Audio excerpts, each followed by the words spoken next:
Good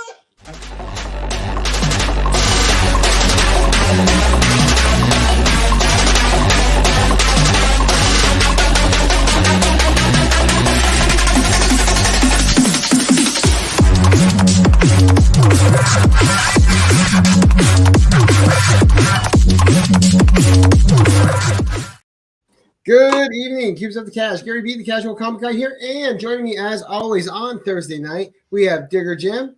How you doing tonight, buddy? Good. It doesn't matter how often you do it. Like I always go back and do it the way. And of course, as you guys can tell, In the Hot Seat is back and kicking it off for the new year. We have our man of the hour, the guest of the day. We have Phil from Philtastic Comics and Art. Phil, how are you doing tonight, sir? I'm doing. How, let me ask you something. Ask you how you're doing. I want to know, how's the Cash doing? Well, I was doing good, and then Jim and I logged in and saw that you were talking to us from the top balcony at the opera, and now we feel a little cheap. I didn't wear my tux tonight. I didn't want you to feel underdressed. So right. We appreciate everything's good. So happy to have you on, and of course, in another week and a half, you'll be on the 10-1-1. So a lot of good things happening, but get a quick Q&A because you got some milestones coming up, which we'll talk about. And in this show, we don't have to have him give a quick synopsis of himself because we're going to ask him questions. There we go. Make it easy.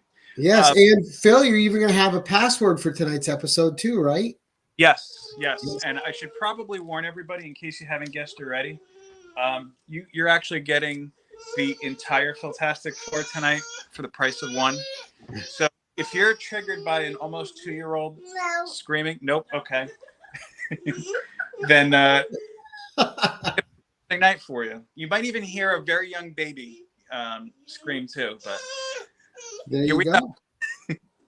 Well, we're going to say hi to the chat real quick. Then we're going to play our hashtag community sizzle reel. We're going to have on the live streams, I'm going to do 2 sizzle reels. So that's, having reels permitting, right? So if you want to be featured on the hashtag community sizzle, shoot a 20 to 30, 40 second video promoting yourself and your channel in your own voice. Send it to me via email or direct message in IG, and I will feature your shout out in your voice on a future video that I shoot and produce. If it's a regular video, I do 1 sizzle. If it's a live show, I'm going to do 2. And so let's go say hi to the crowd, and then we'll start out with our first sizzle reel, and then we'll get right to you, Phil. Okay. All right. So first in this evening, we have my computer freezing. There we go. We have Las Cruces. Good evening, Las Cruces. Nice to see you, James. Thank you. One of my all-time favorite people, Jerry the Jitterbug, right behind him. Jerry. Still getting over colds on this side too, Phil. We have Chris, son of a Bruce. How you doing? If you guys didn't catch the 10-1-1, he had a great episode just 2 nights ago. Go give it a check out. We have Brian LCS. Good evening, Brian. How you doing tonight? We have 23 Munch. Good evening, guys. And if you guys aren't checking out 23's channel, check out. He does a lot of great art, and he really gives a lot to the community through his channel. So please go check out 23 Munch. We have the Shipping Guru. Good evening, sir. Nice to see you, buddy. Hope work's going well for you. That's my guy. And we have Hope Collector Kevin. Kevin, nice to see you.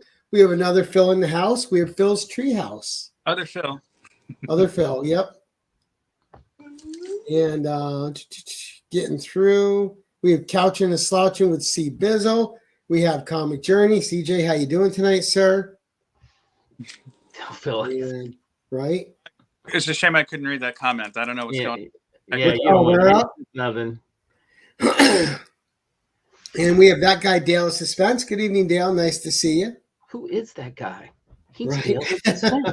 He's a man of mystery. All right, so we're caught up for the moment.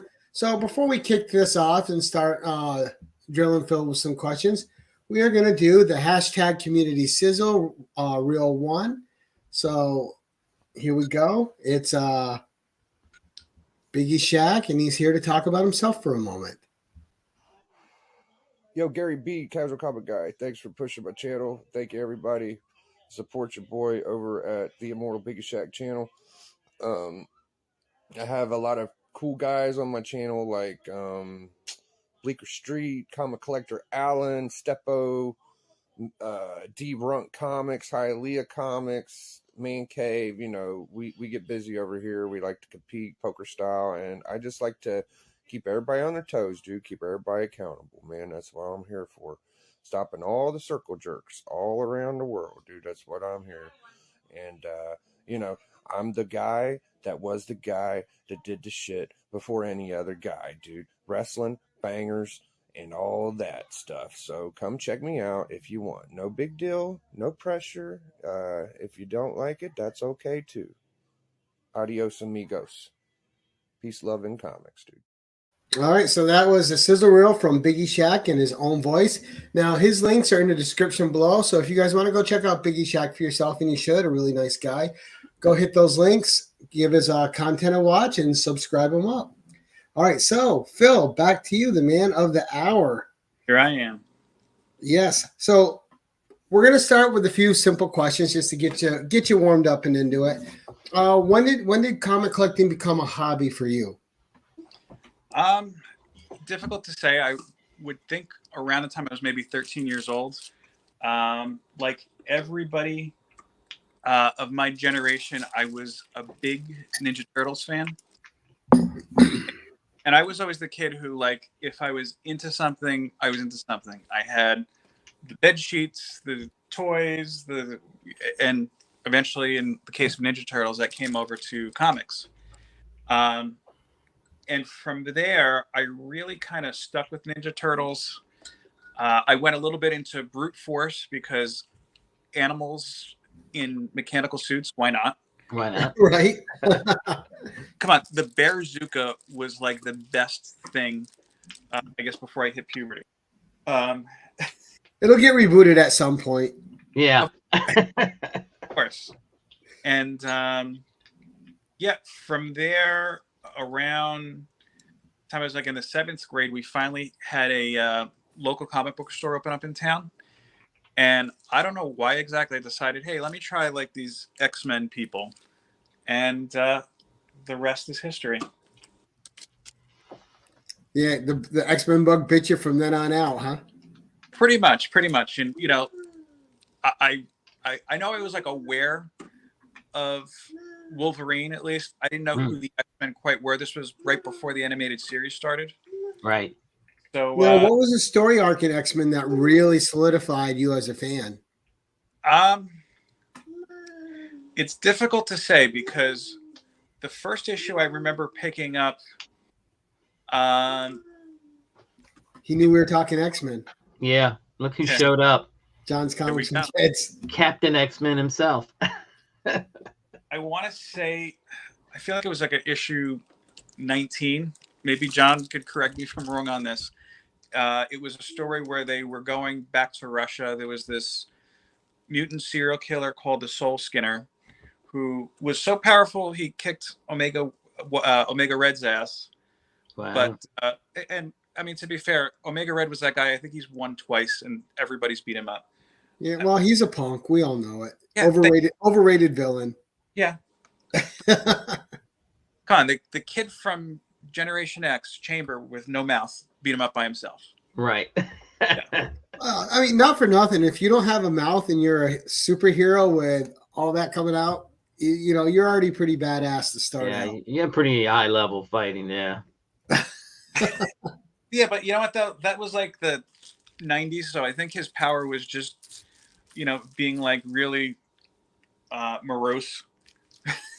I don't think that did anything. Oh, I'm a Gen Xer. I'm very, I don't know. In foil covers. Yeah. Sorry, I'm being handed handkerchiefs. That's okay. Got to keep Dad busy. Yeah, but from there, I kind of backwards and picked up all the previous issues of X-Men, and while going forward, I would say maybe Fatal Attraction is really what got me into a big anniversary with the holofoil and everything, and Wolverine losing his claws and whatnot. And John says X-Men 11, he thinks.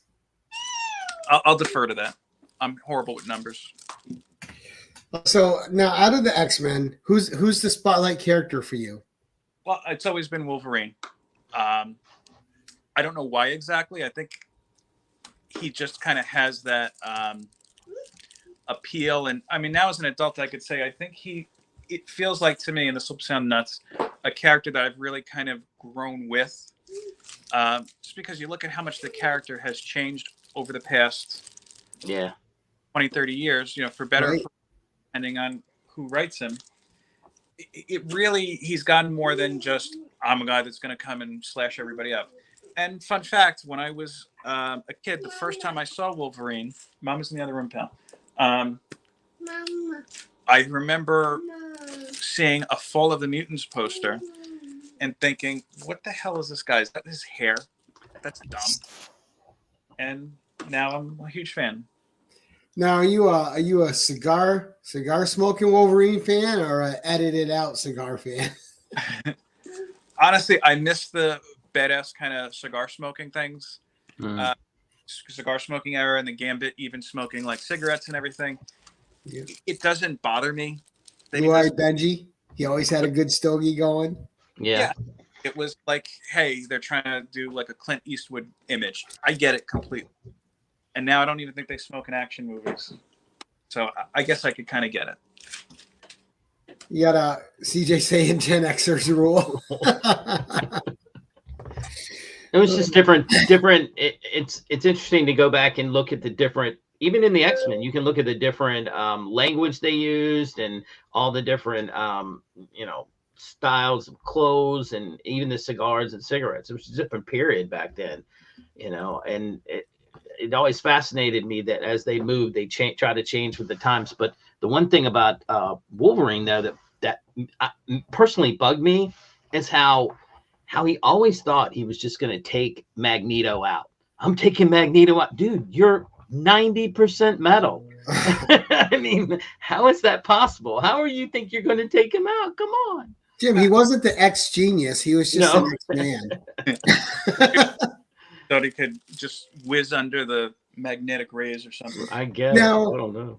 For every X fan, they also have an X person in that universe that they just can't stand and hate seeing them in storylines. Who's the X person that just takes you out of a story if they're in it?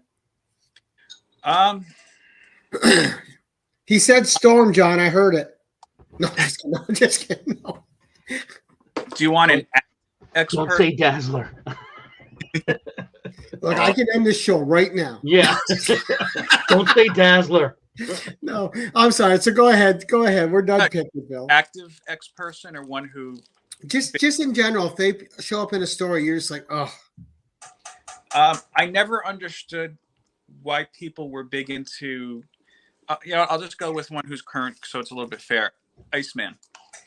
I know he's one of the original. They try, I'm going to say, every 8 to 10 years to do something interesting with him, and it's just like, okay, at the end of the day, he's Iceman. Mm-hmm. Well, John would agree with you because John's not a big Iceman fan either.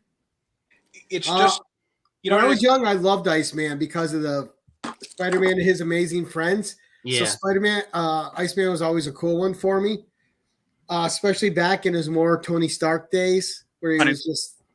But I actually agreed with John too when he said Warren Worthington. He can fly, but that's it. He doesn't have super strength or any other powers. He's not.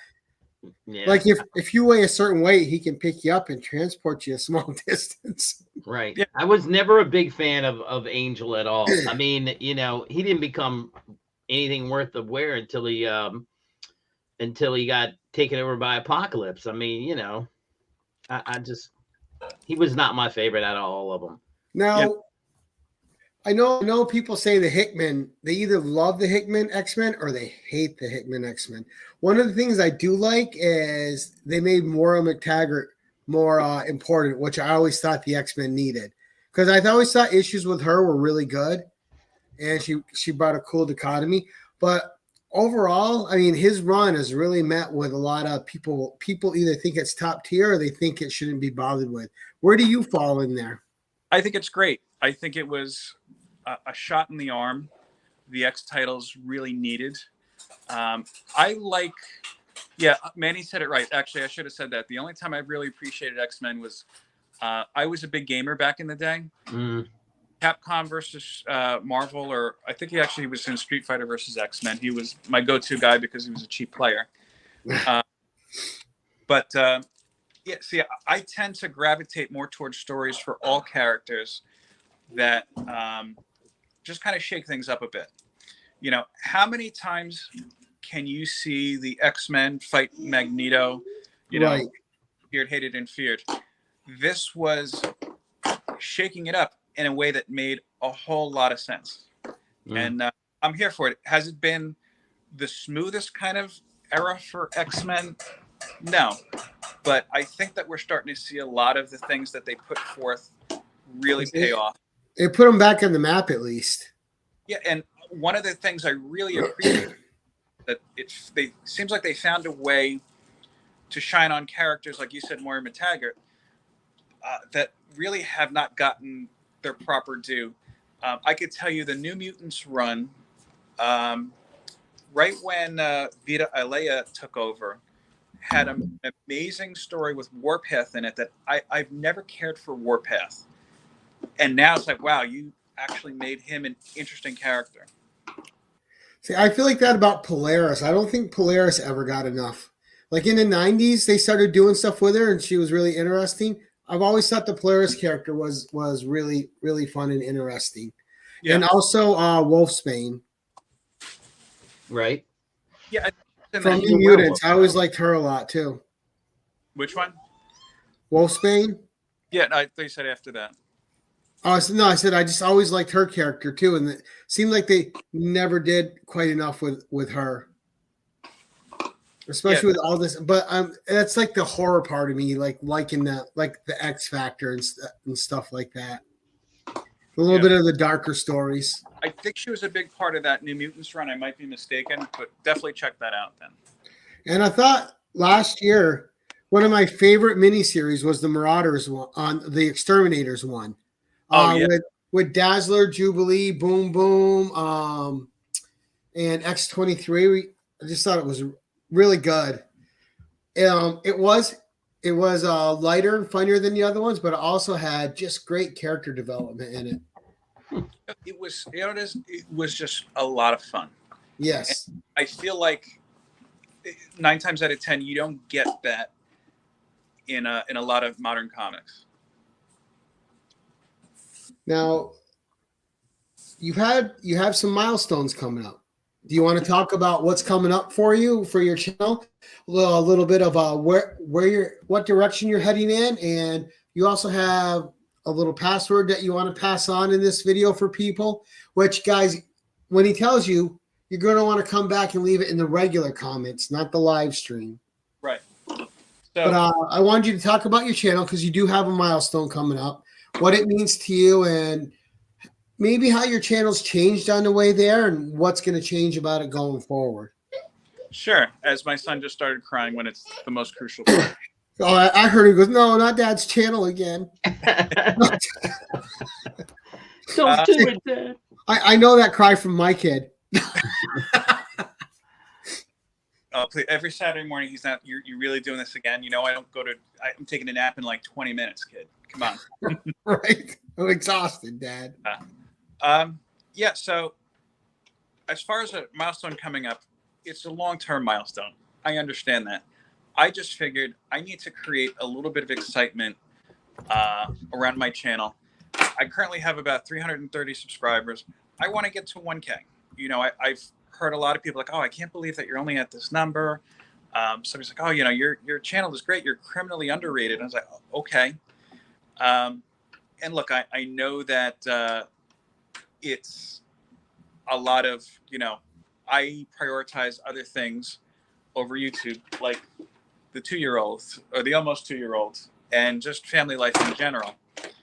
But that's what I'm shooting for. So I created this contest, Road to 1K, where just about every week that we have a live show, because I've skipped a couple recently rather, I will take a comic from my collection or one that I recently read or something like that and put it in a box.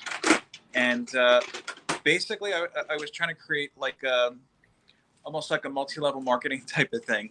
So if you refer somebody to my channel who becomes a subscriber and they say, hey, Gary told me to come over, you get a point and the new person gets a point. And also every week I have different little challenges or things like we're about to do here. We'll give you extra opportunities to get points as well. And what I'm going to do is once we hit 1,000, we'll pull out one name or we'll just do something overly complicated because that's usually how I work. And whoever wins is just going to get that box of comics. You know, Wow. you're probably not going to get like a Hulk 181 in it, but maybe you'll find something that you like. That's okay. The shipping will cost you about as much as a Hulk 181. Yeah, that's true. That's because the shipping just keeps getting pricier and pricier. Now, so you're on the road to 1K. So you got about 600 subs to go. It can go fast. So what you're doing some live shows, and what else do you have coming up that you're developing, Phil? well, okay, pal. In addition to our weekly live shows, or almost weekly live shows, I kind of just stick to doing things that I don't know. I don't like to do a lot of the same stuff. I've done. You okay, pal? Hold on. Here you go. I've done reviews in the past. I've just done some showing off some of my artwork. I do a cooking show. I've been trying to do that once a month now. I know it's boring, pal. It's fine. You got to put him in it. Well, you know what it is? I'm trying not to keep put my kids on social media at all. Ah. Here, you want this? No? Okay. How about crayons? No? Thought we had them for a second. The most I'll do is like in a public forum, I'll put up a picture like when we had our birth announcement or announced everybody we're pregnant. We took a family picture, my wife, my son, and I put Ted Lasso's head over his.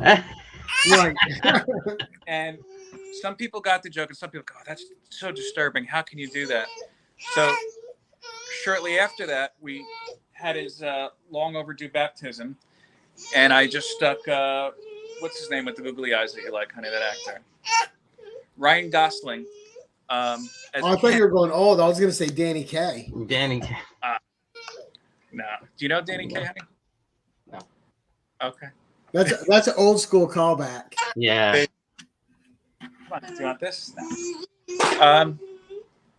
No. What I'll do is occasionally, like if you're somebody I know really well or kind of well, I'll direct message you a picture or something, just, happy Merry Christmas or whatnot.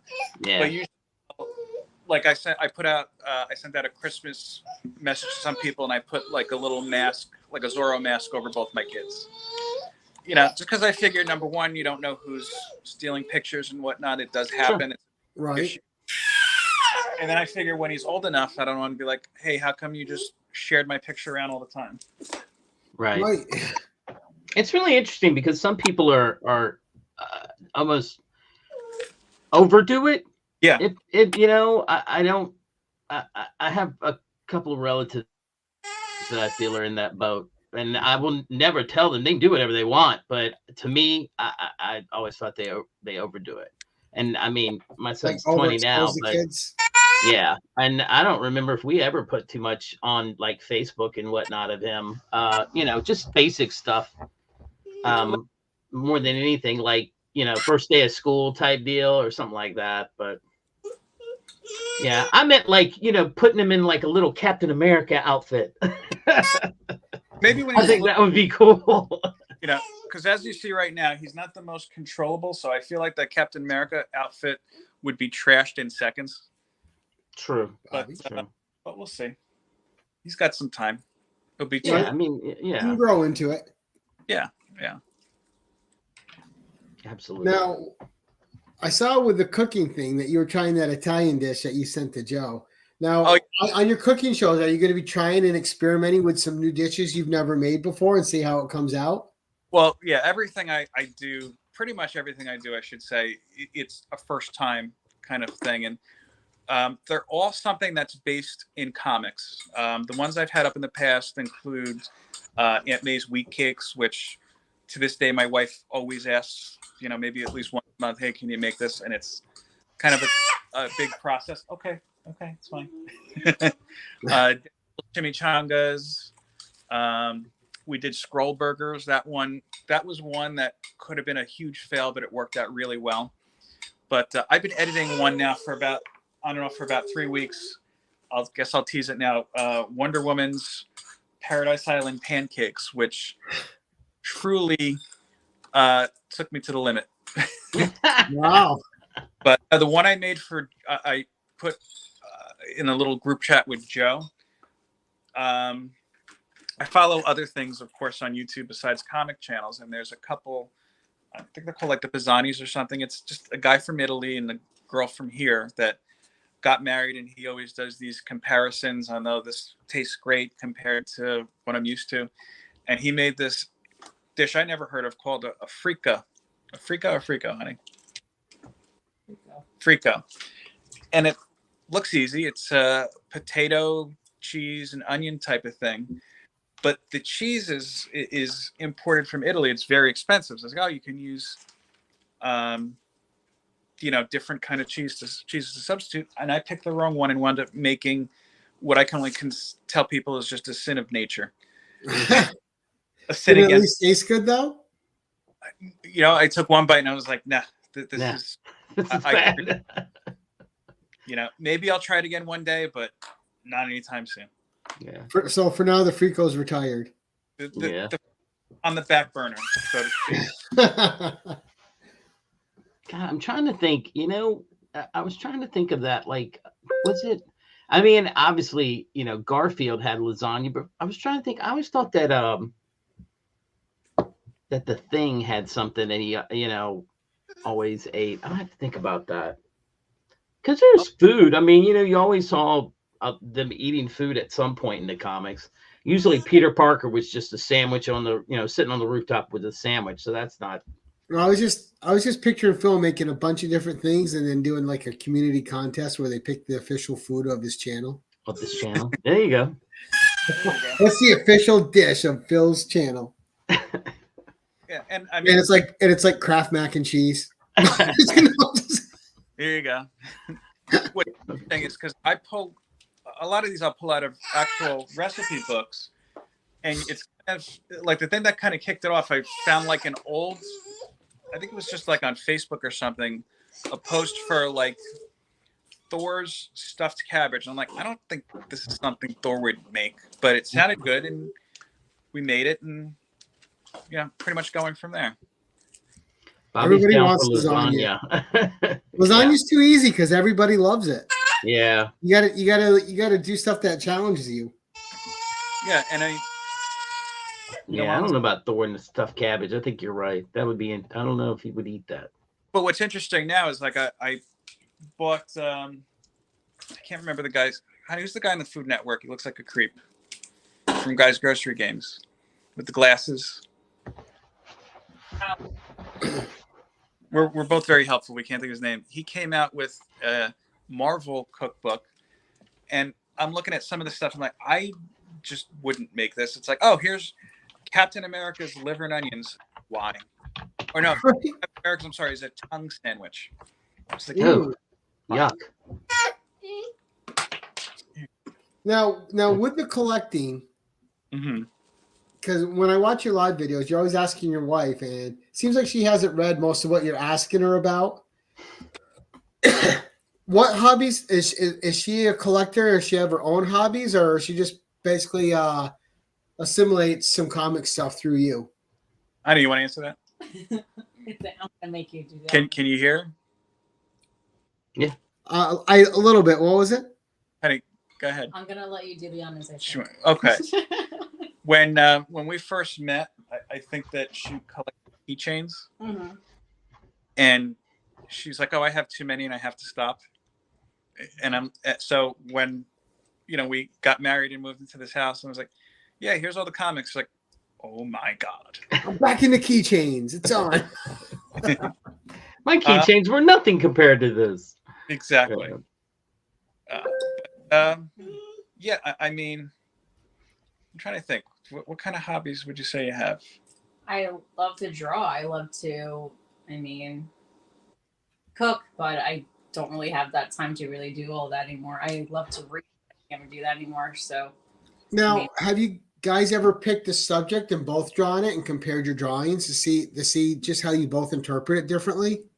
No. But you want to try that, honey? Maybe. Gary just gave us some content to do. So there we go. In a long time. Well, I just think because if you give two people a subject, their interpretation's different. Yeah. And it's just always cool to see the way the brains interpret things separately, Yeah. She's a big fan of, I'll say this, she likes to watch 90 Day Fiancé. You do too. Yeah. It's not just me. for different reasons. No, it's not Guy Fieri. And I Gary, I hope you don't mind me telling everybody, I pointed this out to Gary before. There is a guy who doesn't look like me. Pointing this out to Gary because the guy just got creepier as the season's gone on. He looks like a young version of Gary. Oh. Now See, I just got assaulted twice there. I'm old and I look like a young creep. Yeah. Creepy Gary B. Would you rather be the specimen that you are now at your age or a creepy guy that lives in a one-bedroom condo? His mother sleeps in a pantry with his fiance from Peru who may or may not really like him. We don't know. I don't know. See, I'm one. So I'm weird, Phil. I'm one of those people. I don't watch reality TV at all. Like anything. If it's reality, I don't watch it. Is this on the Food Network? No. I was like, that's crazy. This is on TLC, which at one point stood for, from what I understand, the Learning Channel, but now now it's the Learning Circus. Yeah, it's changed totally. Yeah, basically, it's if I could sum up the show at one point, it's proof that nobody reads the directions. Like, yeah, how many of these people like, oh, we're engaged and now we're married? And it's like, well, I'm from the other side of the world, and in my side of the world, we like to eat chicken heads 3 times a week. I didn't know. Gross. Like, you apparently, I'm just using an example. You apparently didn't ask these questions before, promising the federal government you're going to be financially responsible for this person for 10 years. Right. But exactly, Kevin. Yeah, Hulk. It's Kevin. It's pretty much there. Yeah, it's just scripted reality drama. Yeah. I think Duff. it was a few years ago. The only one I did watch was the Great British Bake Off on Netflix. Yeah. Because they were just actually making really good dishes there. Yeah. My wife is obsessed with that one. I did watch just for like 1.5 seasons, Biggest Loser, because one of my best friends was a contestant. He actually was the at-home winner for that year. Does that count though? What do you mean, does that count? Because you were watching it for your friend. Yeah, I was watching it for my friend, but I watched it, and then afterwards I was like, all right, I'm done. Right. Now, is there a show that you and the wife can sit down and watch together that you both thoroughly enjoy on the same level? Or is it if she's watching something you like, she's tolerating it? If you're watching something she likes, you're tolerating that? We kind of have... I watch mostly your shows. So. No. Yeah. We have kind of like a Venn diagram of... Sorry, my wife's kicking the tripod. No, I'm not. A Venn diagram of shows that we watch. And there have been some that we like together. Was it White Lotus? Yeah. Loki. That was you liked Loki this season 2. Yes. She didn't like season 1. Mm-hmm. What else? From last year? Just in general. Stranger Things. WandaVision was my favorite. She loves WandaVision, yeah. Stranger Things. Yeah, Stranger Things was good. Yeah, I like WandaVision and Stranger Things. How about this? Totally off of comics. Emily in Paris, we both like watching. Yeah. Emily in Paris. I haven't seen that one. Have you ever watched Entourage? Yes. Okay. It's basically Entourage for girls. Okay. And it's slightly neutered, I guess you could say, from that. But Well, yeah. I mean, these were Jersey guys or whatever. I mean, they were like fish out of water because they were in California. Right. yeah. Fun fact too, I didn't know this until recently. The girl who's the lead, Lily Collins, is Phil Collins' daughter.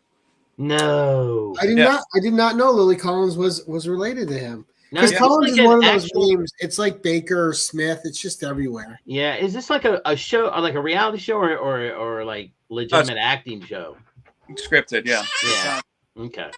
It's girl basically takes a job in Paris. Here, buddy. Okay, come on. You want food? I understand. No, What's it run on? it's on Netflix. Okay. I Yeah, love girl that. takes this job in Paris, and she starts this Instagram page called Emily in Paris, and she becomes this big kind of, I guess you could say, influencer Yeah. on there, and you kind of see how she clashes with life there. Oh, that sounds interesting. It's a bit lighter, I guess you could say, than we sit down and watch like Daredevil or something. Right. That's okay. There's, I'm a big believer. Not everything's got to solve the mysteries of the universe. Everyone's always looking for something that's an Oscar contender. And the facts are most of us aren't watching that type of content constantly. It's just, you can't have that kind of heaviness. And you need levity in your life as well. Yeah, exactly. Yeah, I went and saw last Friday. It was I was just I wanted to go see a movie. I had a window of opportunity, and I was like, "Ooh, what's out?" And I said, "This is." And I went and saw Beekeeper. I was like, this. I don't have to think about this. It's going to give me everything I want. Blow up bullets and a beat down. Jason Statham. Yeah, Jason Statham. I mean, I got beekeeper quips. During the whole thing. I've got to protect the hive. You know how he is. But but it was perfect because I don't. Not every. I'm like Gary. I don't want to have. I do like my serious fare, but not everything's like when you're trying to unwind from a day and you've had a lot of stuff. You just want something light that can build your mood up. Right. But I'm also weird because I'll turn on John Carpenter's The Thing and be the happiest guy in the world, sitting there with a big smile on my face. Now, do you and the wife, like when you guys just need to escape, you have that go-to film that you both like to put on and watch, and it just kind of evens out your day for you? One that we shared together. Well, is there? No, but he's asking, is there one that you and I are like, hey, let's just decompress and put this on? No, because you don't like the things I want to watch. I'll sit and watch your stuff. Don't. No, like, seriously, we don't plan it that much. Yeah. It's something that, if it is something that we plan on, it's like, all right, we got to jump on this. We both agree that we want to see it. If anything, I think my wife watches more movies casually because I'm more of like, hey, I have to watch it from beginning to end. And Like, I mean, you put on, what was that? Legally Blonde. Mm. Or doing your own thing. Yeah, but come on, how many times I'll come up here and like, all right, it's 'cause on already. Let's just I figure I watch don't know if you want to watch the new movies I want to watch, so I just play whatever is on rerun. Yeah, so there's no like real go-tos, I guess. It's just something on, and neither of us are offended by the other one, I guess. Right. Just that happy medium. Because I have my go-to movies that if I don't know what to watch, I can just put on any number of these and I'm good. Always John Carpenter's The Thing. I watch it more than any human probably has. Another one for me is Logan's Run. I love Logan's Run. I can put Logan's Run on at any time and watch that. Be so happy. And, I have a question that's just from a couple standpoint. Do you find yourself like I have a television that I hardly ever look at? I have an iPad and my wife has an iPad and we're never on the same. Like it's like very rarely are we watching the TV together. I noticed that, and I wonder if other couples are in that same boat sometimes. It sounds like you guys have to be because of the kids. I mean, it kind of depends on the situation. Recently, I generally don't watch TV shows or movies on the iPad unless we have to. We were doing it the past 2 weeks just because our house is small. Yeah. Concentration was, we were both sick, and our concentration was keeping my son and the baby safe, my son and my daughter. So we gave her the living room. He was in his room. And then when we were finally like well enough and had enough energy to watch something, we just, we watched a couple episodes of the new TED series. Yeah. Just stuff like that. But, it's kind of hard to, because I don't want to force my wife to watch something. I want to watch, like, I'll give you an example. Like, we watched a couple episodes of Sandman together, and she just wasn't having it. So now it's like, all right, so this is something that when I have time, I have to watch on my own. Right. Same thing. Like, I like Witcher. I haven't gone through season 2 yet. She's not a fan. Right. Also, we won't watch. She doesn't like watching like anything that's potentially scary. If it's too late in the day. So like we're stuck on Stranger Things. We have to jump back into that at some point. Right. We make it work. So are you guys not current? You guys haven't watched all 4 seasons of Stranger Things yet? We're not current. No, I think we're midway in the 4th season. Yeah. Yeah, because we started watching it, and then The 4th season is a lot more adult. Yeah. When she got, and I think that's kind of why, like, as I remember, we saw, I guess, spoilers for anybody. We saw, what's his face? Thank you, pal. Get out of the gulag. Yeah. And then I think that's kind of where we left off, just because she was starting to progress in the pregnancy. So, the hormones were kicking in, and I was like, all right, I don't want to freak you out too much. We'll come back to this. There you go. Hopper makes it. Yeah. Spoilers.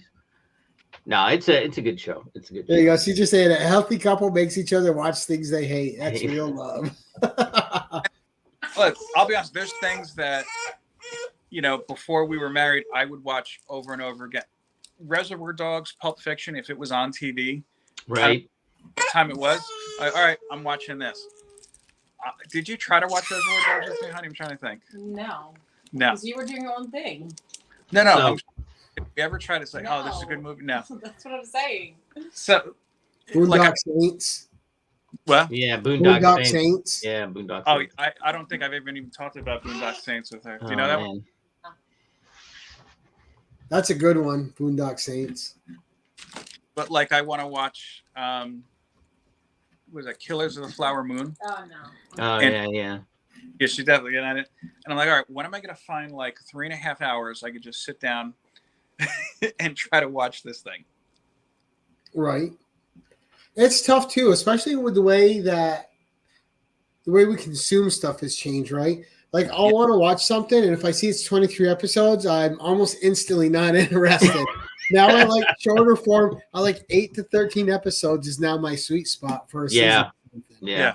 That's what I have as an adult that I have the attention span for, among all the other things that I have to do throughout the day and get done, or to do things with my kid, whatever I have, Yeah. Well, you want to leave it with the cliffhanger, and I feel like they drag. There's like if you do anything more than that, you have at least probably you have to 6 fill episodes. episodes. But they're also waste of time stuff. So I don't know. I agree with you. Well, and I think the shorter form has really done a better job of making writers write a tighter story arc. Yeah. You got this many episodes. That's it. You got to tell the story. Right. Make it move. Yeah, absolutely. And I like those shows where they're like, okay, you okay, pal? You good? Too many laughs? Like I like shows where like, hey, look, we're gonna have 3 seasons, tell our story, and we're out. Yeah. Right. Like I recently watched, and I hardly ever rewatch a show. I'm on my 3rd rewatch of. Oh. That's one where my wife hated, but you're right, pal. You want some water? Give some water for me, honey. Thank you. She didn't want to watch it, but I found time to do it. What show was it again? I think. Ted Lasso. Oh, Ted Lasso. Yeah. Oh yeah. I mean, No. that's our jam in this house because we're British Premier League people. That is the one thing on Saturday morning that my wife and I get up first, make the pot of coffee. By the time she eventually gets out of bed, the game is started or whatever, and we watch soccer. We're big soccer fans. Mm-hmm. I wanted to get into it. I'm like, I don't know when to watch soccer. I don't know. Do I get that channel? You know? It's if you have Peacock, they definitely have it on Peacock. Yeah. If you have Hulu, they'll run it on USA Today or USA Network or whatever, US Network, I think. So, but you're usually doing your show in the middle of it.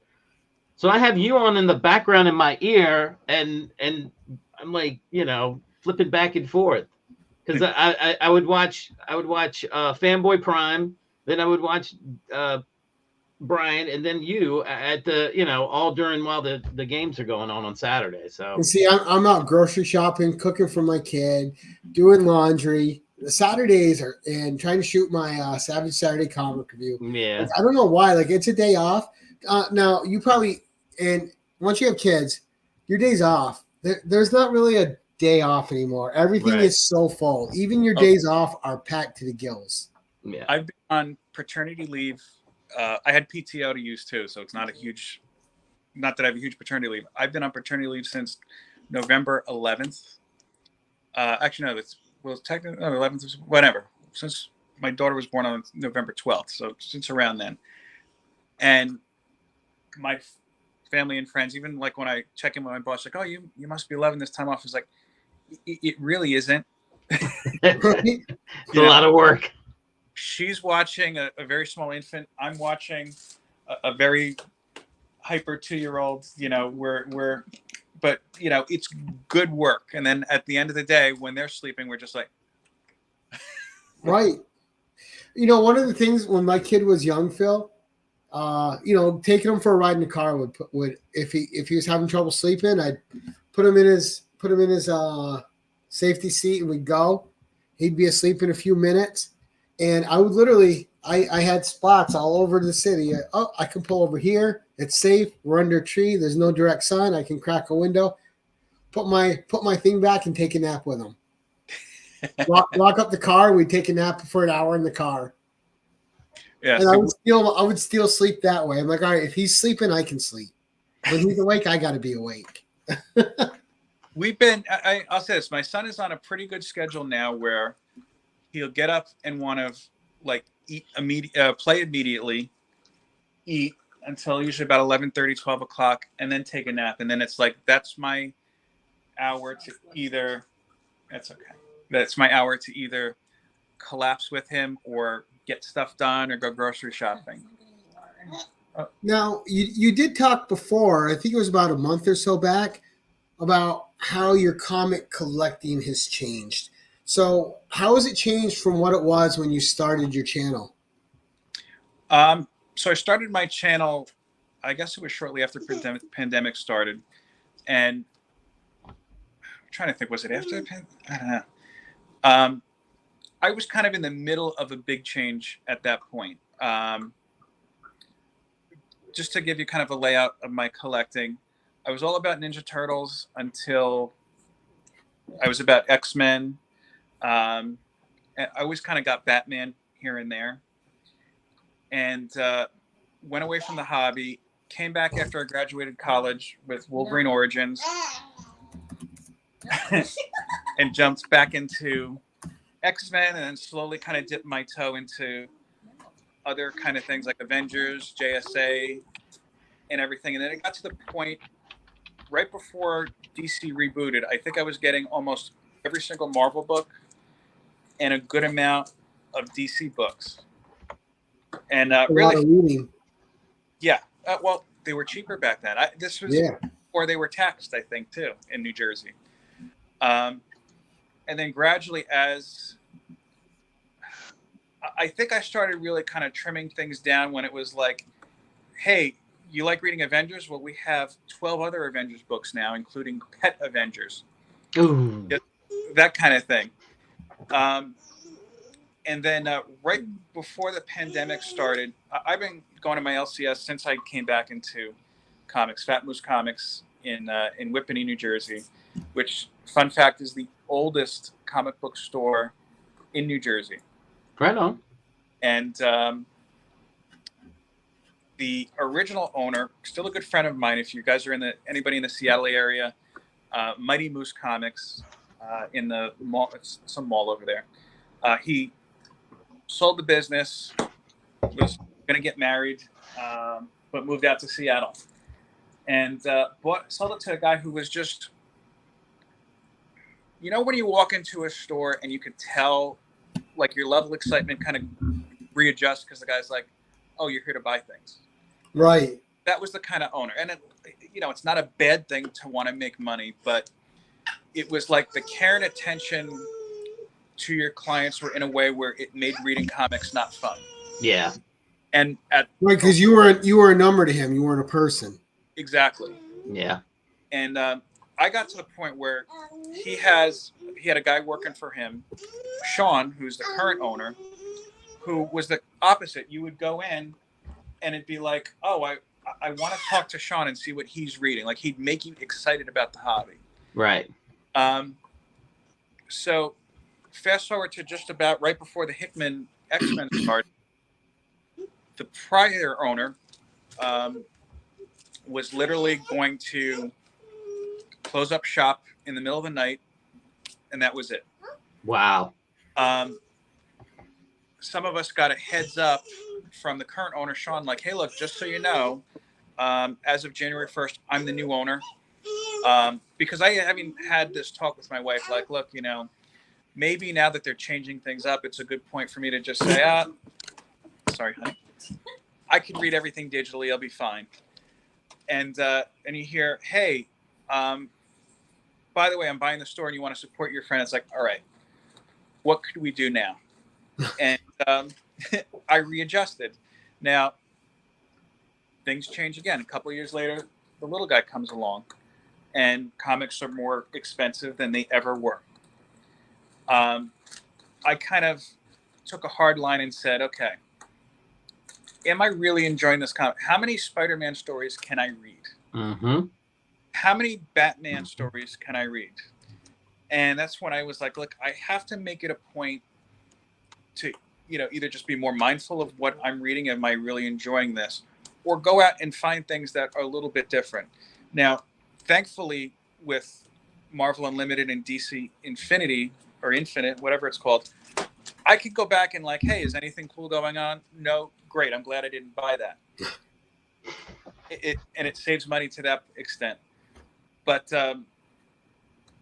yeah, I mean, right now it's like, okay, Batman is a perfect example. I picked up kind of a flow with Batman. Like, okay, a new writer comes on. He's going to take his favorite toys out of the toy chest. You're going to see your Joker pop up. You're probably going to see Riddler. You're probably going to see Scarecrow. You're probably going to see Poison Ivy. And then maybe they'll try to throw one or two of their own villains in who might seem interesting, but are seldom not interesting enough to make it past this run. Right. And then no matter what happens, by the end of the run, all the toys are back in the toy chest, and then the next guy starts. I'll say this. Marvel has been a little bit more, in my opinion, daring about things, for better or for worse. But like I said, at the end of the day, how many bad Spider-Man stories can you sit through? And not to say that Spider-Man is bad. If you like Spider-Man, great. Have a great day. I'm just like, all right, I'll wait for digital. Well, that, and you brought up something that when I was young, I was a big Spider-Man collector, and I got Amazing, I got Web, and I got Spectacular, and I got Team Up, and I would read them all. But the thing today is, when I got back into comic collecting in 2019, I stayed away from Spider-Man, except for a little miniseries here or there that I knew was a finite story. Stayed away from Batman, stayed away from the big ones because and X-Men, which there's characters in the X-Men I truly love. Right. But I can't get sucked into that universe because I can't just love that character and read about him because they're going to put him in 8 to 12 different books a month. Right. So I think and this is my opinion, it may work great for them. I don't know. But for me, it prices me out. So I don't collect the big name. I don't collect Spider-Man. I don't collect Batman, Superman, Wolverine, stuff like that, because you can't just collect a title with them and have contained stories. It's like, oh, all right, well, we get this one. The story's going to continue to new number one. We're starting next week. And after that, we have another number one. And if it's a Batman title, he's got 2 new titles every week in miniseries. Right. And they make it almost impossible for somebody that really loves these characters to truly follow them and stay updated with them. And it's like they don't understand that people have a finite amount of time and budget to spend on this product. And I just think it's better served if they have a few less titles and focus more on better storytelling. Pay the writers a little bit more, put less titles out, really cement the fan base with this title. Yeah, I mean, I'll say this too. I kind of got to the point where it's not like I use Spider-Man as an example. Look, if tomorrow Spider-Man has an incredible writer, it might be something I might jump into. But I think that maybe it's becoming a little bit more mature. I have to realize that, okay, sometimes not all stories are for you. Right. And that doesn't mean that the story sucks or it's woke or it's trash. It's just not for you. And that's one of the great things about comics. Right. No matter what you want to read, no matter what you want to find, there's a book for it. It might not be a mainstream book, but you can get it. Yeah, I agree. It's one of the things I tried to do, and it came off of No Good Comics. Justin, No Good Comics. He would do that thing on Instagram where he goes, if you had to pick 3 comics, what would they be? And it was a real struggle for a while there. I was like, wow, could I do that? And I said, you know what? I'm going to try this. I'm going to pick just 3 titles, and that's going to be my focus, And at the time I did it, it was like, God, I'm trying to remember. It was like Nightwing, Strange Academy, and an Iron Man. And that was it. Everything else, that was going to be it. And to right now, I basically have Iron Man and Nightwing, and that's it. I mean, I pick up other things. I'm sorry, I was reading Moon Knight. I flipped to Moon Knight too, but that was it. You see, the tough thing for me, Jim, is they're doing a lot of characters now they never did back in the day that I've always collected, right? Because you see Black Cat get a lot of her own titles, and I love the Black Cat storylines. The last 3 years, they've really developed that character. Right. Captain Marvel has been a strong title. The whole Kelly Thompson run, all 50 issues were spectacular. Right. The new title with her is good. If people don't read it because they don't like the movie, they're just missing out on good things. You got to separate the comics from the movies. They can both be good, or one can be good and one cannot be good, but they're completely different creatures. And then of course with the relaunch of Conan at Titan Comics, and that hits me right in the weak spot. There's no way there's a Conan title coming out and I'm not reading it. You know what I mean? Right. But you're a fan of Conan, I wouldn't have guessed. What's that? You're a Conan fan, I wouldn't have guessed. Right?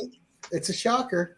I mean, for me, it also has a lot to do with I want to have a good writer, but the art's got to be there. It's just got to be. It's hard for me to look at the page and want to really sit down and read the story if I'm looking at not good art. I mean, I always reference this book, and Gary knows which one I'm talking about. I think it was like Batgirl's one. It was Batgirl, yeah, and it was just horrible art. I opened up, the cover was kind of intriguing, and you open it up, and I'm just like, what happened? It's so bad, and I just could not bring myself to. And I was excited for it too. I was like, same here, because I'm like, oh, strong female characters. I'm all about it. Let's get this title. And open it up. The art is so bad. I had to set the book back. I didn't be able to get through the story. Both of us were the same way, but it's, and I find myself also looking at stuff from the past that I didn't even knew existed. So I get it. And I think that's like, I kind of run into that. I noticed with music. Especially, oh yeah, like all right, I'll hear, wow, this is a song that's like 30 years old. I've never heard it before. Yeah. It's new to me. But I kind of find that myself in the same boat with looking at like back issues and whatnot as well. But like I said, I mean, I'm kind of sticking mostly to digital as far as that goes. You know, right now, like unless it's something that I'll heavily collect, like Wolverine, I'm pretty much, I think, always going to get in print if I'm reading it. But you know, like somebody's mentioning Moon Knight. I think I picked up a couple issues of Moon Knight if it was like a variant I was interested enough in looking at. Right. But it might be something like, oh, okay, I'll go revisit that, you know, when I can read everything online. Okay. Well, and that's another part of the collecting now that we didn't have then, right? Is you have so many online retailers and they all have exclusive covers. And the whole collectible covers market is insane right now. Yeah. And it's something I think you have to be mindful of. Like I'm usually pretty good at avoiding them. If it's something I really, really like, and it's like, okay, I'll say, let me wait a couple months because sometimes you just get them in Midtown a little bit cheaper. Mm-hmm. Or, oh yeah, especially if it's a ratio variant. You know, if you wait a couple months, you're getting it for cover price. Absolutely. I was just watching Bueller's video where he shows the comics coming out next week, and I forgot one of them. I think it was like the Resurrection of Magneto. Like there's 5 different covers, and like they have a 200 that's just the M initial with the black background. I was like, all right, Yeah. I know that you guys are going to figure out whatever way you can get money from us, but come on. Yeah, like at least make an effort. Oh, I'm getting the John Tyler Christopher Negative Space ones. Believe that. Because that's my weakness right there. I've already pre-ordered it. The ones I absolutely hate and steer away from. I think that both Marvel and DC are finally moving away from them now. But I hate when they're like, okay, for the month of March, here's all the, and I don't know the month. So if I'm getting the months wrong and I offend you, sorry, whatever. I barely know how to count and write my name. So like, okay, we're going to have the Women's History Month covers. You could buy these different covers and whatever. One these are celebrating Women's History Month, and this is Asian American Month, and this is Black History Month. Right. Hey, great. They're going to sell a ton of those covers. I'm not aware of either DC or Marvel saying, you know what? Because we're celebrating these causes, we're going to go ahead and send like 10% of the profits to such and such charity. Because at that point, you're just capitalizing on it. And it's kind of shocking because even, you know, Marvel's owned by Disney. If you go to Disney World during Pride Month, they'll have special Pride shirts. And it'll say on the label, hey, a portion of this is going to a Pride charity. So they know how to do it. It's just like, okay, well, people are going to buy this either way. Right. Yeah. No, you're right. That's true. And I'm a sucker for the Women's History Month ones because it's usually Jen Bartel doing the Marvel one. And I think her art is incredible. But that was actually leading me into my next question, which is a question for both you and your wife. Honey, wait. Because he's got a question for you too. Because you both like to draw and you're both artists. So is there a particular artist for each of you that really sticks out that you guys just really gravitate towards what they're doing? Like a Lucio Perillo or a Jenny Frison or whatever's out there. Is there an artist or a comic book artist, either one, I guess, that you really like or that you find yourself gravitating towards? If you don't know the name, you could tell me the cover and I'll see if I remember it. Germ. Art Germ? Yeah. My wife likes Art Germ. There you go. Which kind of surprises me because she's not a fan of. I like the style. You like the style because she's not a fan of like the cheesecakey type of covers. Yeah. I like Art Germ a lot. Where Art Germ is off for me sometimes is sometimes he'll make the face on the women too young, and then it ruins the whole piece of art for me. Right. For me, Art Germ, what I don't like. When he's perfect, he's perfect. Yeah, I mean he's hit or miss, but what I don't like it kind of does what J. Scott Campbell does in my opinion, where it's like, oh, okay, you took Mary Jane's hair and put it on this body. Mm-hmm. Same one as Black Cat. For me, and he hasn't done a whole lot of mainstream stuff recently. I love Mike Del Mundo's creativity and originality and just humor in his stuff. Come on, pal. Want some? No. You know, he's been pretty good. We've gone over an hour, and he's been really good. What? So what'd you say? I said your son. He's been really good. It's been over an hour. He's toughed it out. Oh yeah. He's getting close to bedtime. That's why. Yeah. Sorry, we'll wrap it up here in a minute or two. But I was curious because you and your wife are both artists. Who you guys both gravitate to? What was the name? Because I didn't hear the name of your guy. Oh, mine is Mike Del Mundo. Okay. I don't think I've seen a lot from him. I think I've seen a little bit here and there. Yeah, he's been off of mainstream stuff for the past year or so. I know that he's working on a Substack, a Substack title. But you go back, and I was just saying I like the humor and just the energy in his books. If you go back to look at like he did Thor, right? He did Thor. His Thor work was iffy. I do like what he did on Weird Worlds during Secret War and right after that. But even like he'll do funny things. Like if you go to his website, and I don't know if this was ever used for a cover, but he sells prints and stickers like everybody does. Right. He's got one of, you have Galactus like taking a bite out of Earth like it's an apple. My favorite work of his that really kind of got a lot of attention. I did a video about it probably about a year ago. He did a run on Elektra where the writing was so-so, but the artwork in it was just so vivid and alive, and it had so much emotion and energy. There is a splash page that I consider to be, hold on, pal, like the quintessential piece of comic book art for that time. Wow. In that whole page. Was that the Ultimate Elektra? No. Okay.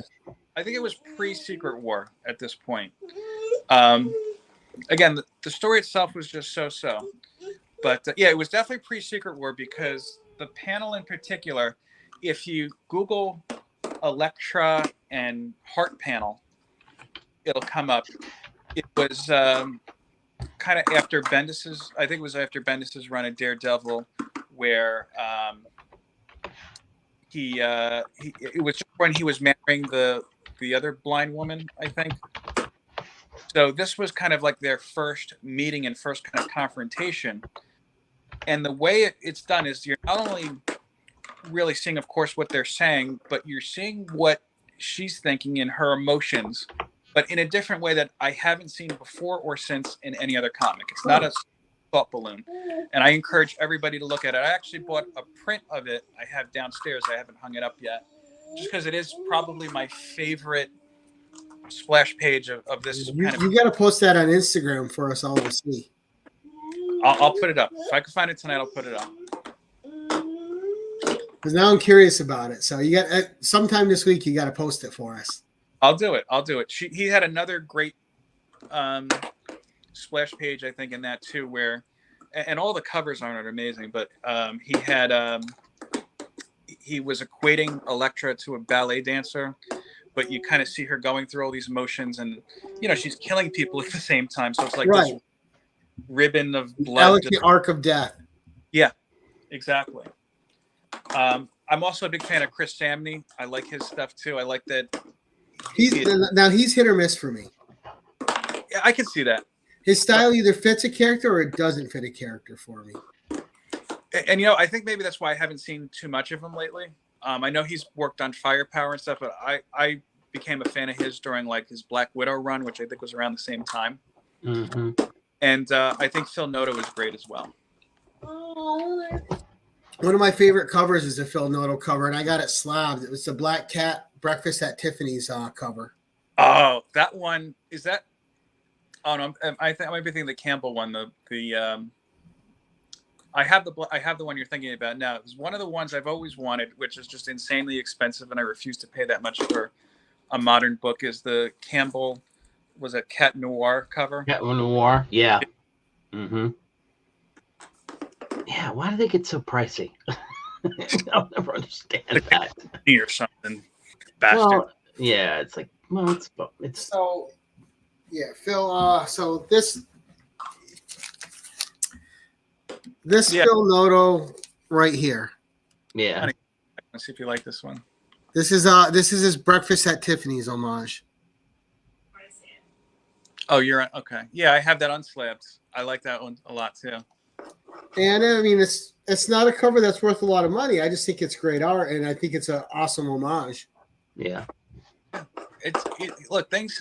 I think that's a big part of one of the things I guess we all had to learn with YouTube is you don't have to go out and buy these ultra expensive books or the hot book of the moment. You know, Right. if you select what you like, then you're always going to be happy with your purchase.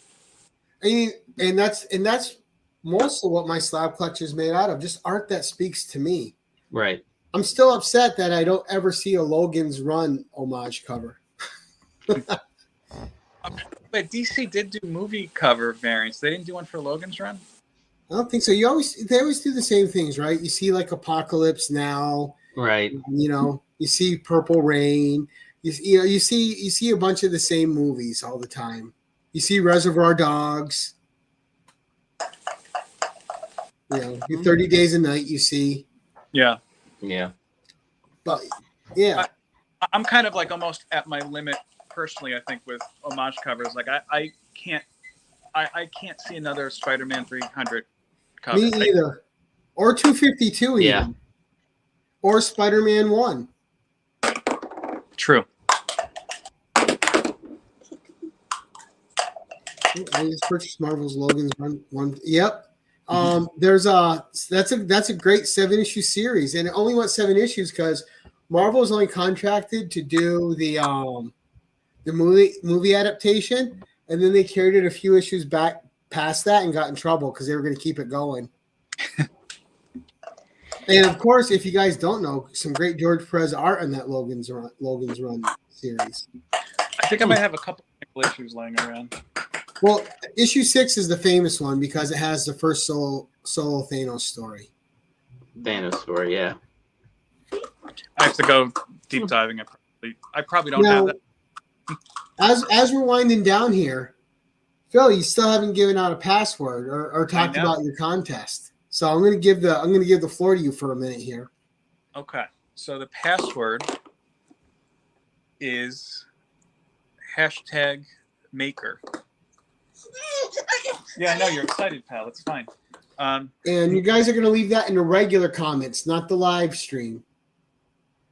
Right. Well, what I telling people too, you could leave it here. I guess too. I'll go back. I guess if you leave it on Gary's channel, to make sure you tag me so I can see it. Because if I can't see it, I can't give you credit. I put out a video yesterday that was called I think contest update 2.5. I'm giving out 2 passwords this week. This is the first one. Again, #maker. Tomorrow I'll be on Joe's Anachronic Comics channel for his. I will too. I'm one of the hosts. Oh, okay. You're gonna go easy on me. I didn't say all that. Okay. Matthew, stare at the camera. Give Gary puppy dog eyes to go easy on your dad.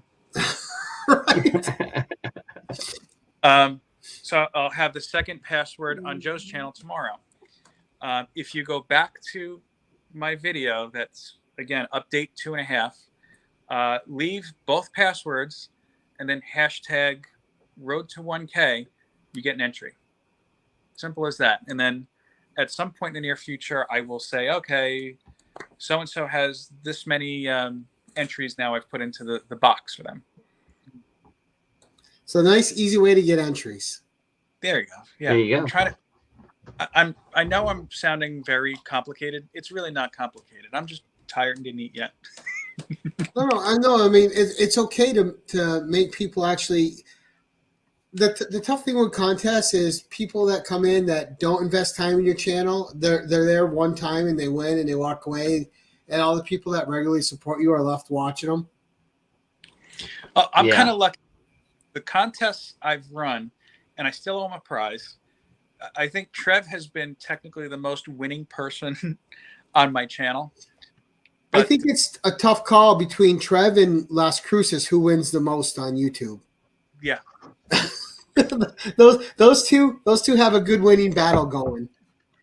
Yeah, but I owe Trev some artwork, and I owe Three Good Nerds some artwork. And I have to say, Three Good Nerds did a lot of work most recently promoting my channel, so I'm going to give them a little something special. I'm almost done. Justin and his family are good people. Yeah, I'm taking. While I'm on break, I've been taking. Here's something that's greatly exciting that won't put anybody to sleep. I work in insurance, and I'm taking my state licensing exam at the end of the month. So as soon as that's over with, knock on wood, I'll be able to finish up these projects I started and finally get them in the right hands. Nice. Well, awesome. All right, so you guys heard it. It's again, say the hashtag one more time for them. Hashtag Road to 1K, and Gary's password is Maker, Maker. There you go. Hashtag Maker for this video. So, and if you guys, Phil's links are in the description below. You can follow him on IG and subscribe to him on YouTube. And he posts updates on both channels. All right, you can see his art on Instagram a lot, which is nice. And would love to see that between you and your wife, though. You both interpret a different prompt. Well, how about this? I got this. You don't have to say it to me tonight, Gary. You pick the prompt. All right, I'll send you guys a prompt. Okay. Think about it and let us know. Because I got to make it a prompt that's fair, that would something I think could interest you both. So I'm going to put some thought into it. Okay. I appreciate that. Yeah, because I don't want one of you to be bored with it. I want you to both to be engaged. So right. And then I'll be back, of course, for the 10-1-1, like you said, in a week and a half. And I'm making it a point to pick comics I've never shown before. Nice. Ooh, you know what? I got the prompt. I don't know if you guys have seen the movie, though. What movie? Serendipity. She has. I haven't. Here, hold on. Hey, honey. Oh, she's with the baby right now. Because I just love to see, like, you both sit down and draw something from Serendipity and see what part of the movie influenced you guys the most according to what you draw. Just what part of the movie? So like you guys, like I say Serendipity, she watches the movie, you watch the movie, you both draw one image from the movie. That's something that inspires you each from the movie, and see, and without talking to each other about it, and then you guys can see what part of the movie you guys each are inspired by the most. I accept that. I will run it past her to see if she accepts that part of the challenge, and I will let you know either way. Yeah. Nice. Yeah. Go. There we go.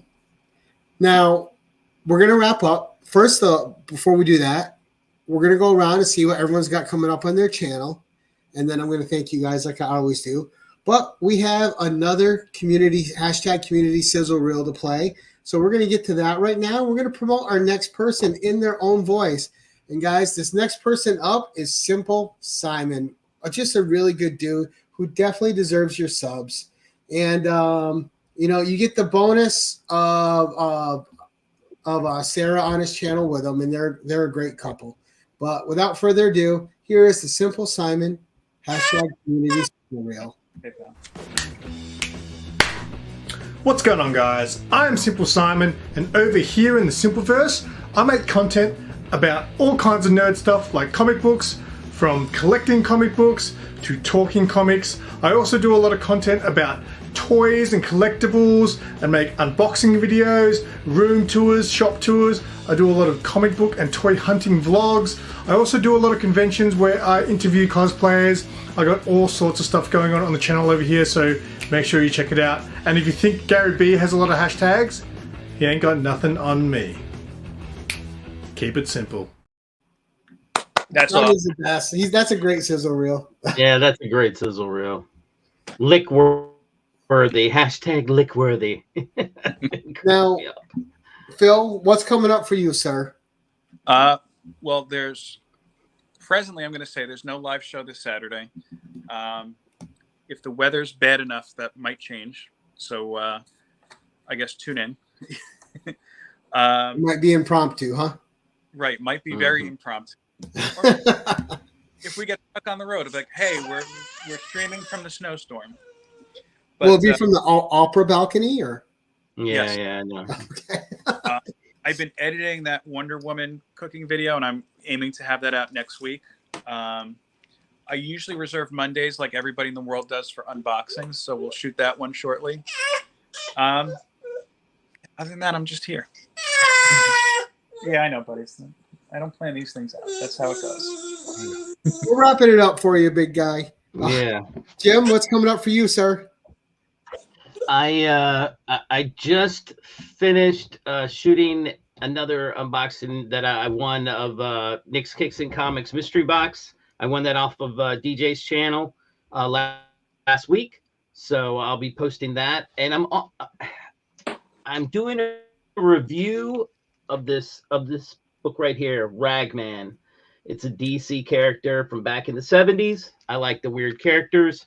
It's a 5-issue series, and I've even found when I was down in Richmond, I found this one shot from afterwards. I think it was in the 90s. I have to open it up. It might have been 2010. Anyway, yeah, I'm doing a review of Ragman, just the character. Jim, you got to read Aztec. 10 issues, great series.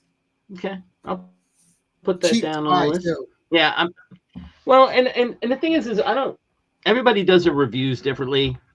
So I'm not an Evil Mike's Comics at his level, but it'll be okay. All right, and coming up for me, There's no digging.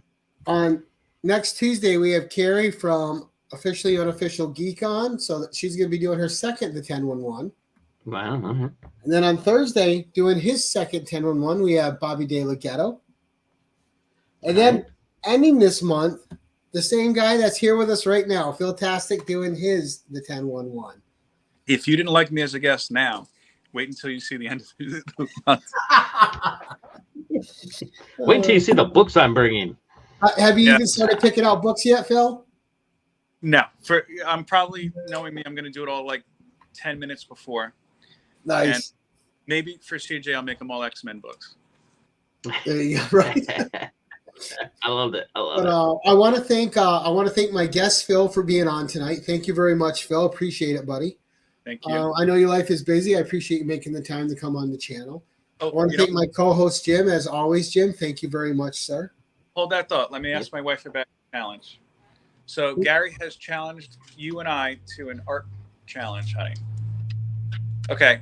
We both watched the film Serendipity. You've seen that, you said, yeah?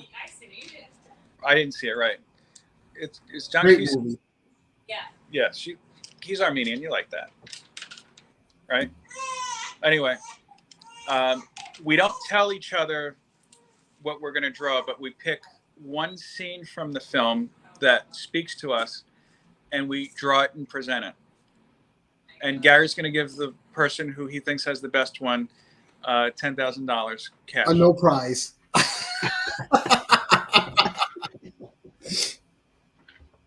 Well, yeah, no, I just think it'd be fun to see what you guys both watch a movie and what your favorite scene of it is, a takeaway, Yeah, I think it's going to be a fun challenge. And Serendipity is one of my all-time favorite rom-coms. I haven't seen it. I asked you to watch it, but you said no. Okay, well, now we can watch it. Now he's forced to. He's got homework. You're welcome. Said thank you. Oh my gosh. But but no, I'm really curious how it's going to turn out now. I am. But Jim, thank you very much for co-hosting, and we had a great crowd tonight. Thank you, each and every one of you. Please go check out the hashtag Community Sizzle. And on Sundays, I'm going to highlight the reels. I'm going to put them together in a video like I did with the first ones. And everyone that was highlighted during the week will be on the end of the week reel. So this week on Sunday, you'll see Phil's, you'll see Simon's, you'll see Biggie's, and they'll all be on my Sunday hashtag Community Sizzle highlight reel of people I've featured throughout the week in my regular videos. And at the end of my videos, if I have a reel to share, you'll see one on there, guys. So again, if you want to participate in the hashtag Community Sizzle, shoot a 20 to 30 second to 40-second video promoting yourself your way for your channel and the voice you want to be heard, the way you want to present it. Send it to me and I will feature it in a future video, and it's you being in control of your own shout out. Guys, thank you all so much for joining us tonight. We had a blast. I want to thank Phil and his family for being here. Thank you, guys. It was awesome. And until next time, you know how we like to end all this. Keep it casual.